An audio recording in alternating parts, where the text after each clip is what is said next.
అబ్దుల్ రజాక్ పెద్ద అరాచకమే చేశాడు. ఎవరు ఈ అబ్దుల్ రజాక్? వీడేమన్నా దావుద్ ఇబ్రహీమా అని మీకు అనుమానం రావచ్చు.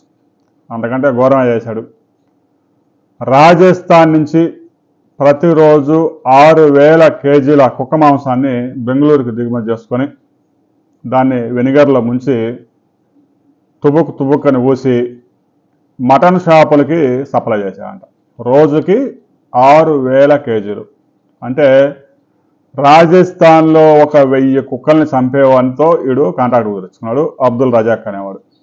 వాడు అక్కడి నుంచి ట్రైన్లో కంటైనర్లో వేసి పంపించడం, వీడు బెంగళూరులో శుభ్రంగా దాన్ని మటన్ అని చెప్పి వాసన రాకుండా వెనిగర్లో ముంచి అమ్మడం మొదలుపెట్టాడు. గత కొంతకాలంగా ఈ వ్యాపారం సాగుతూనే ఉంది. రోజుకు 1000 కుక్కలు చంపే అరాచకవాది రాజస్థాన్లో, కుక్క మాంసాన్ని మటన్ అని చెప్పి అమ్మే అరాచకవాది బెంగళూరులో.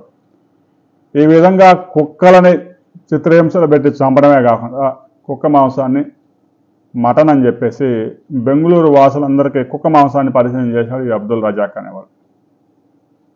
వాడంటాడు, నేను స్వచ్ఛమైన మటన్ అమ్ముతున్నా, రాజస్థాన్లో ఎక్కువ మేకలు గొర్రెలు ఉన్నాయి, అక్కడి నుంచి చెప్పిస్తున్నాను చెబుతున్నాడు. రెడ్ హ్యాండెడ్గా పట్టుకున్నారు ఆర్ఎస్ఎస్ వాళ్ళు, విహెచ్పి వాళ్ళు బెంగళూరులో. పోలీసులు కూడా అరెస్ట్ చేశారు. కాంగ్రెస్ ప్రభుత్వం మాత్రం దాన్ని అణిచివేసి ఆ కేసును మూసివేసే కార్యక్రమాలు చేస్తూ ఉంది.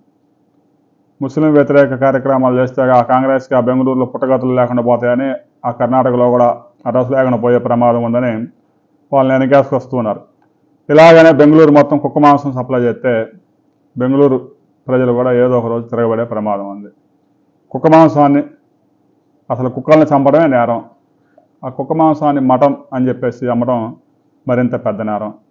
కర్ణాటక ప్రభుత్వం ఈ అబ్దుల్ రజాక్ లాంటి ఈ ఉగ్రవాదులను ఎందుకు పెంచి పోషిస్తూ ఉంది? రాబోయే రోజుల్లో పార్టీలో చేర్చుకునేమన్నా కీలక పదవి ఏమైనా ఇస్తారా? రాబోయే రోజుల్లో ఈ కుక్క మాంసం వ్యవహారం సుప్రీంకోర్టుకు చేరబోతూ ఉంది. దాని మీద సుప్రీంకోర్టు ఎలాంటి తీర్పు ఇవ్వబోతూ ఉందనే దాని మీద మరిన్ని వివరాలతో మరో వీడియోలు తెలుసుకుని వీడియో నచ్చి లైక్ చేయండి, షేర్ చేయండి, సబ్స్క్రైబ్ చేసుకోండి.